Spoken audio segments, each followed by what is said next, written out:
അവരെ പറ്റിയിട്ട് നാം അറിയാതെ തന്നെ നമ്മൾ നിരന്തരം ആലോചിക്കുകയും ഒപ്പം നമ്മൾ അവിടുത്തെ വാർത്തകൾ കണ്ടുകൊണ്ടിരിക്കുകയും ചെയ്യുന്നു.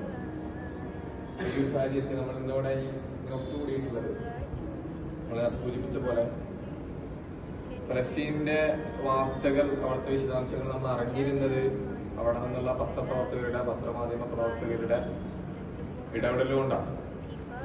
സ്വാഭാവികമായിട്ടും അവിടുത്തെ ജനത അല്ലെങ്കിൽ അവിടുത്തെ ഓരോ മനുഷ്യരും മരണപ്പെടുക അല്ലെങ്കിൽ അങ്ങനെ ആ വാർത്തകൾ നമ്മൾ അറിഞ്ഞിരുന്നതും ഇവരിലൂടെയാണ്. നിങ്ങൾ കണ്ടിട്ടുണ്ടായിരിക്കും, പല ഡ്രസ് ധരിച്ചിട്ടുള്ള ധാരാളം ആളുകൾ നമ്മൾ കണ്ടിട്ടുണ്ടായിരിക്കും. അപ്പൊ കഴിഞ്ഞ 2 വർഷക്കാലമായിട്ട് ഈ ഒരു പ്രവർത്തനത്തിൽ നിറഞ്ഞു നിന്നിരുന്ന ഒരു വ്യക്തിത്വമാണ് ഇന്നലെ ഷഹീദായ സ്വാലിഹ് അൽ ജഅഫരി എന്നത്. അദ്ദേഹം നമ്മുടെ മുമ്പിലേക്ക് എടുത്തെറിഞ്ഞിരുന്ന അല്ലെങ്കിൽ നമ്മുടെ മുമ്പിലേക്ക് പറഞ്ഞിരുന്ന അവിടുത്തെ ഓരോ വാർത്തകളും അവിടുത്തെ ഓരോ സംഭവവികാസങ്ങളെ പറ്റിയുള്ള റിപ്പോർട്ടുകൾ നമ്മൾ കണ്ടതാണ്. അതിനൊക്കെ ഒരു അവസാനം ഇന്നലെ 2 ദിവസം മുമ്പ് അവിടെ വെടിനിർത്തൽ പ്രഖ്യാപനം നടന്നിരുന്നു.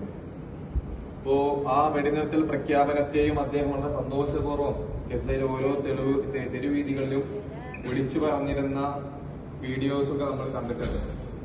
അദ്ദേഹമാണ് ഇന്നലെ നിന്നും വിട പറഞ്ഞ ഇസ്രായേലി കൂട്ടത്തിൽ തന്നെ ഒരു രഹസ്യ സൈന്യത്തിന്റെ ഫോഴ്സിലാണ് അദ്ദേഹം മരണപ്പെട്ടത്. അപ്പോൾ ഞാൻ ഈ ഒരു സാഹചര്യത്തിൽ പിന്നെ കൂടുതലായിട്ട് വിശദാംശങ്ങളിലേക്കൊന്നും കടക്കുന്നില്ല. ഒറ്റ കാര്യം ഞാൻ ഇന്നിങ്ങനെ ശ്രദ്ധിച്ചപ്പോ നിങ്ങളോട് പറയണമെന്ന് തോന്നിയിട്ടുള്ള ഒരു സംഭവം എന്ന് വെച്ചാൽ, അദ്ദേഹം ഒരു വസിയത്ത് എഴുതി വെച്ചിരുന്നു. അത് നിങ്ങളുടെ ശ്രദ്ധയിലേക്ക് കൊണ്ടുവരാൻ ആഗ്രഹിക്കുകയാണ്. അദ്ദേഹം എങ്ങനെയാണ് എഴുതി വെക്കുന്നത്: ഞാൻ സ്വാലിഹ്, എന്റെ ഈ വസിയത്ത് ഒരു വിടവാങ്ങലല്ല, മറിച്ച് ഞാൻ ഉറച്ച ബോധ്യത്തോടെ തിരഞ്ഞെടുത്തൊരു പാതയുടെ തുടർച്ചയാണ്. അള്ളാഹുവിന്റെ മാർഗത്തിൽ കൊല്ലപ്പെട്ടവരെ മരിച്ചവരായിട്ട് നിങ്ങൾ കണക്കാക്കരുത്. എന്നാൽ അവർ അവരുടെ രക്ഷിതാവിന്റെ അടുക്കൽ ജീവിച്ചിരിക്കുന്നവരും ഉപജീവനം നൽകപ്പെടുന്നവരുമാണ് എന്ന് പഠിപ്പിച്ച ലോകരക്ഷിതാവായ അള്ളാഹുവിനാണ് സർവസ്തുതിയും. എന്റെ ജനതയുടെ കരുത്തും ശബ്ദവുമാകാൻ എന്റെ കഴിവും പരിശ്രമവും ഞാൻ നൽകിയിട്ടുണ്ട് എന്ന് അള്ളാഹുവിനറിയാം. വേദനയും അടിച്ചമർത്തലും അതിന്റെ എല്ലാ വിശദാംശങ്ങളോടും കൂടി ഞാൻ അനുഭവിച്ചു. ഏറെ പ്രിയപ്പെട്ടവരുടെ വേർപാടിന്റെ ദുഃഖം പലതവണ അറിഞ്ഞു. എന്നിട്ടും സത്യം അതേപടി കൈമാറുന്നതിൽ ഞാൻ ഒരിക്കലും മടി കാണിച്ചിട്ടില്ല. ആ സത്യം ഗസയുടെ കാര്യത്തിൽ മൗനം പാലിച്ചവർക്കും ഞങ്ങളെ വഞ്ചിച്ചവർക്കുമെതിരെയുള്ള സാക്ഷ്യമായും എനിക്ക് ഏറ്റവും പ്രിയപ്പെട്ടവരും മഹാന്മാരും ഉദാരമതികളുമായ ഈ ജനതയോടൊപ്പം നിലകൊണ്ട ഞങ്ങളെ പിന്തുണച്ച എല്ലാവർക്കുമുള്ള ബഹുമതിയായും നിലനിൽക്കും. ഞാൻ രക്തസാക്ഷിയായാൽ ഞാൻ അപ്രത്യക്ഷനായിട്ടില്ല എന്ന് നിങ്ങൾ അറിയുക. ഞാനിപ്പോൾ സ്വർഗത്തിലാണ്. എനിക്ക് മുൻപേ പോയ എന്റെ കൂട്ടുകാരുടെ കൂടെ, അനസിന്റെയും ഇസ്മായിലിന്റെയും അള്ളാഹുവുമായി ചെയ്ത കരാറ് സത്യസന്ധമായി പാലിച്ച എല്ലാ പ്രിയപ്പെട്ടവരുടെയും കൂടെ നിങ്ങൾ എന്നെ നിങ്ങളുടെ പ്രാർത്ഥനയിൽ ഓർക്കണമെന്ന് ഞാൻ വസിയത്ത് ചെയ്യുന്നു. കൂടാതെ എനിക്ക് ശേഷം ഈ യാത്ര പൂർത്തിയാക്കണമെന്നും നിലനിൽക്കുന്ന ദാനധർമ്മങ്ങൾ വഴി എന്നെ ഓർക്കുക. ബാങ്ക് വിളിക്കുമ്പോൾ ഗസയുടെ രാത്രിയെ കീറിമുറിക്കുന്ന പ്രകാശം കാണുമ്പോഴുമെല്ലാം എന്നെ ഓർക്കുക. ചെറുത്തുനിൽപ്പിനെ കുറിച്ച് ഞാൻ നിങ്ങളോട് വസിയത്ത് ചെയ്യുന്നു. നാം സഞ്ചരിച്ച പാതയെക്കുറിച്ചും നാം അവലംബിച്ച മാർഗത്തെക്കുറിച്ചും ഞാൻ നിങ്ങളോട് വസിയത്ത് ചെയ്യുന്നു. നമുക്ക് അതിനപ്പുറം ഒരു വഴിയും അറിയില്ല. അതിൽ ഉറച്ചു നിൽക്കുന്നതിലല്ലാതെ ജീവിതത്തിന് ഒരർത്ഥവും നാം കണ്ടെത്തിയിട്ടുമില്ല. എല്ലാത്തിലും മാതൃകയായ പ്രിയപ്പെട്ട ഉപ്പയെക്കുറിച്ച് ഞാൻ നിങ്ങളോട് വസിയത്ത് ചെയ്യുന്നു.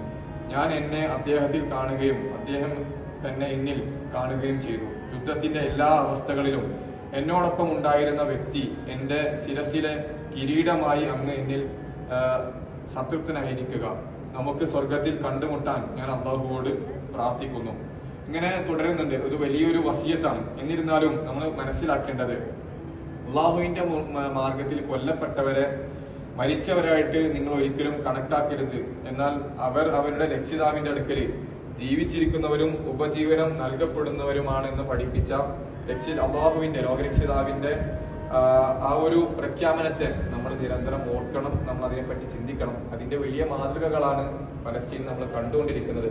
ഇതൊക്കെ നമ്മുടെ മുമ്പിൽ പറഞ്ഞു വെക്കുന്ന ഒറ്റ കാര്യം എന്താണെന്ന് ചോദിച്ചാൽ, നമ്മുടെ മുമ്പിൽ വരുന്ന എല്ലാ പ്രതിസന്ധികളെയും, അത് ഇസ്ലാമിനെ പറ്റിയിട്ട് അല്ലെങ്കിൽ മുസ്ലിങ്ങളെ പറ്റിയിട്ട് എല്ലാ പ്രതിസന്ധികളെയും അത് നമുക്കുള്ള ഒരു അവസരമായി കണ്ടുകൊണ്ട് നമ്മൾ അള്ളാഹുവിന്റെ മാർഗത്തിൽ നമ്മുടെ ജീവിതം സമർപ്പിക്കാൻ വേണ്ടി തയ്യാറാകണം എന്നതാണ് പറഞ്ഞ ഓരോ വസിയത്തുകളും ഓരോ സംഭവങ്ങളും നമ്മുടെ മുമ്പിൽ പറഞ്ഞു വെക്കുന്നത്. അവസാനമായിട്ട് നിങ്ങളുടെ മുമ്പിൽ സൂചിപ്പിച്ചു വെക്കാനുള്ളത്, നമ്മൾ ഫലസ്തീനെ പറ്റി ഓർക്കുക.